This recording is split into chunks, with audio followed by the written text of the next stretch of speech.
Put your foot on the brake. Okay. Whoa. Wait. Oh God, I don't know what to do. Put your foot on the gas. Oh wait, baby, I don't know. Okay. All right, guys. So today, your podcast episode is going to be a little bit different because as realtors, you don't have a structured time in your life to agree to sit down and do a podcast. So today's is going to be in the car. I'm learning how to drive a damn Tesla. Exactly. Tim said he wanted to learn how to drive a Tesla, so no better way than to go check on a few builds and drive. Well, and there's a cop that always sits in our office, so okay, remember, you don't press the brake. I don't know what okay, wait. Also, we're going to be talking about real estate, 50-year mortgages. We're going to be talking about the real estate market, how things are doing. So, yeah. Okay, so you just go like this. Well, you have to push the brake and then lift it up. And then just keep going. It's in reverse. Don't you want to reverse? I was going to go straight and just go around. No, I would reverse and then go that way. Okay. I wished I'd pay to see you guys seeing this setup that we have going right now. This is nuts. So we have like a tie that's... Alright, how does the drive work now? Pull that down. And now you're in drive. Oh, easy day. And remember, you don't press the brake. Don't press the brake. It's so, it's probably a lot different than your car. Oh, yeah. So I drive a 2021 Chevy Silverado. And my seat, I'm on fire right now. Are you always cold? You got it up like 1,000,000 degrees right now. Yeah. Okay. All right, where are we going? To Mike's, remember? That's right. Do you want it to go in autopilot? Sure. Well, you're not going to Mike's right now. Yeah, that's over off my road. Or 18. No, it's by Tuscany. I want to go to Tuscany. I'll go with that one. Jesus, this is nuts. Okay. You do want it in autopilot? Yeah, why not? Okay, is your seatbelt on? It is. Guys, if only you can just see, I'm not used to this at all. I've been in Teslas before, but... Alright, so, the whole situation we'll start with a 50-year mortgage thing. So that's a new thing that I've... okay, now lift your foot up. Okay. Am I doing it? Yeah, you're good. Okay. So yeah, so the 50-year mortgage thing, it's something that our current president was talking about possibly implementing. Nothing is set in stone. Nothing has been signed yet or anything like that. But 50-year mortgages, what are your thoughts on it? I feel like it's a good thing, but it doesn't really help the affordability aspect of it because it essentially is just putting people in more debt. Because on a house where we were just running the numbers on a $350,000 house, yep, the amount of interest you're paying on is obviously double. So I think it could also really change the real estate market because what you're approved for would be a lot more if somebody who wanted a bigger house would be like, oh yeah, I want to do a 50-year mortgage. They don't think about it like that, you know? Exactly. And so the numbers that we ran, it was like a $200 difference. It's very, very minimal between the two. Right. So, you're paying a lot of interest on the back end, but like she said, if it depends on, you can only get approved for this monthly payment, it does kind of help a little bit. Yeah. And people can afford, a better house. Yeah, no, I agree. Yeah, for sure. And another thing is funny as to why we're doing this is 2 days ago we sat down to try to do it. I got a call from a client. He was dealing with something. Then we were like, we can't sit down. We had just too many things going on. Too much is going on. To be able to sit down and just take a second, which is crazy. Mm-hmm. But that's things that another thing people don't see about it is there are days that you don't even have a second to sit on a microphone for a second and not be on your phone. Yep. And as much as people want to say oh well, you don't necessarily have to, you could, put your phone away, but it is a disease that realtors have, and they feel like you have to be available at all times because there are so many of us, they could easily go and work with somebody else. So sorry, I'm just so weirded out that this thing is driving by itself right now. I know, isn't that crazy? It's fucking nuts. We could do this all the time. Yeah, just sit here and you could just work, and we'll end up in Alabama or something. Oh, what are we doing here? So Have a listing that is sitting on the market for too long? A price reduction isn't always the best answer. Home staging can help buyers visualize themselves in the home, no imagination necessary. It's almost always less than a price reduction, and it's proven to help homes sell faster, 25% faster on average. Our studio here is staged by i4Design Home Staging, and I can't say enough great things about what they do. Their number is 513-916-0500, and their owner, Megan, would love to help you get your property under contract. The correct me if I'm wrong, but I'm starting to see it where, and I don't know what the Cincinnati area is like, but for Northern Kentucky specifically, sellers, it's somewhat still a seller's market, but it's still slowly becoming a balanced market because buyers are able to, you know, what is going on? I was slowing down. I promise I'm not touching the brake. Okay. Buyers are able to ask for a little bit more things, you know, seller cost. I think definitely with this timing of the year and the holidays that things are slowing down, and I think that it's obviously I think what I'm seeing right now is the higher price ranges are going quicker than like a normal $225,000 house to the $250,000 range. Like those are kind of sitting. Yeah. And that's in Ohio too specifically. I have a listing that everything else is going pending and hers is adorable, but yeah.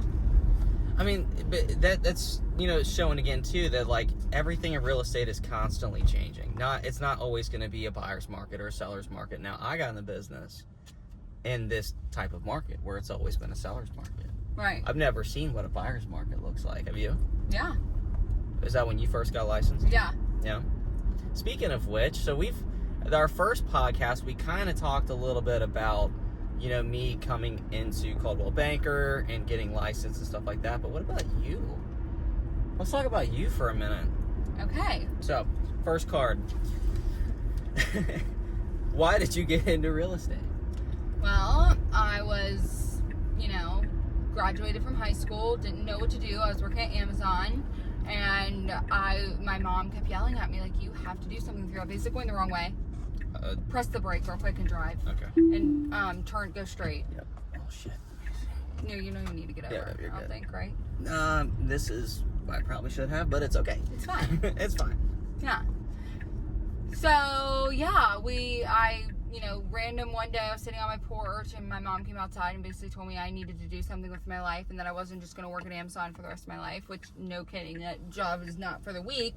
So then I looked up on my phone jobs that don't require a college degree, and the first one was 2 My LLC classes, which I went through for my real estate classes, and then I got my license, like started studying, and I got my license in May of the next year. Really? Yeah. And so, because of that, are you glad that you did it, or what? Yeah, I am so glad that I did it. I would not be where I am, and I just feel sometimes so grateful to be able to have the job that I do. And then there are days where I also can't even think straight. Yeah. You know? No, I'm with you there. For me, this is obviously my second job, or I guess my second career, so I didn't really get into it first up. I wish that I would have got into it a lot sooner like what you did. So do you have any plans? Like, do you have like a 5-year plan on still doing real estate, or like what's going through your mind with that? Yeah. Yeah. I definitely think that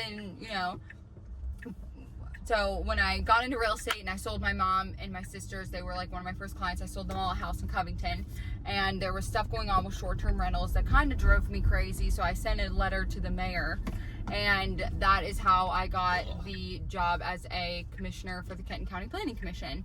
So they called me one day. It was actually funny. I was hammered at Keeneland. We know when the realtors go. Yeah. Yeah. And I got a call from the mayor's assistant, and she basically just said, hey, we have a spot open for the planning commission, and we wanted to see if you wanted it. And I was like, yeah.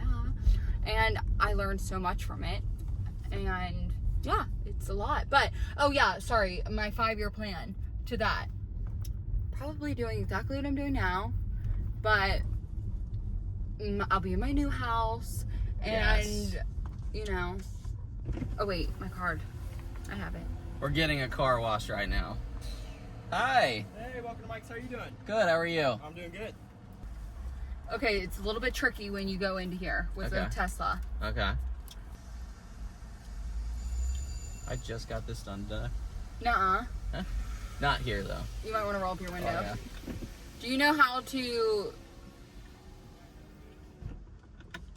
Okay, car wash mode, enter car wash mode. Okay, you're gonna drive up. When do I put it in neutral? He'll tell us when. Oh, that was quick. Okay, let go. Okay. Put your foot on the brake. Okay. Whoa. Wait. Wait. Oh God, I don't know what to do. Put your foot on the gas. Oh wait, baby, I don't know. Can he roll down your window? I don't know what to do. Oh fuck. I don't know. Roll down your window. It's not. It's gonna be wet. How do we turn it in? Oh fuck. Fuck. Pause. How do you do this? Oh my God. He does. We're trying to get it into neutral. Okay. Can you hold on? Yeah. Sorry, we don't know how to do this. How do you do this normally? Put your foot on the brake. Okay. Are they trying to get it neutral? Yeah. Here, I can show you how to do it. You don't Wait, mind? press the You just hold it up like this. So push it into drive and then you hold it like this. Push it and drive and do it? Yeah. So I've had this car for 2 years and I can't believe that I so couldn't you do- just barely pull it up and then you hold it there. And that's how you do it. Thank you. Yeah, no Appreciate problem. it. I thought you knew. But like, I didn't want to keep going. I didn't want to roll the window down because look, you got the inside of your car washed. Guys, we just had to stop the entire car wash because we couldn't figure out how to put my car in neutral. What the fuck? Well, somebody in front's probably like, why am I stuck here right now? That was really scary. Were you scared?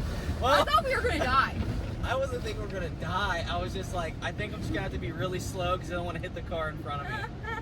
But You were gonna go and drive that whole time on a conveyor belt. just very slowly. Why would I die? Well, no, like because it was rolling with us already.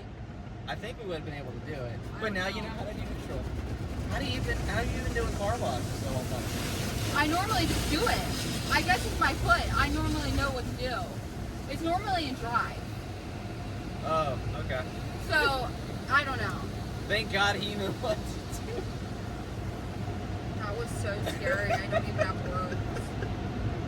That's fucking hilarious. Damn it. I mean, I don't think there's anything worse than getting stuck in a car wash. But That was awful.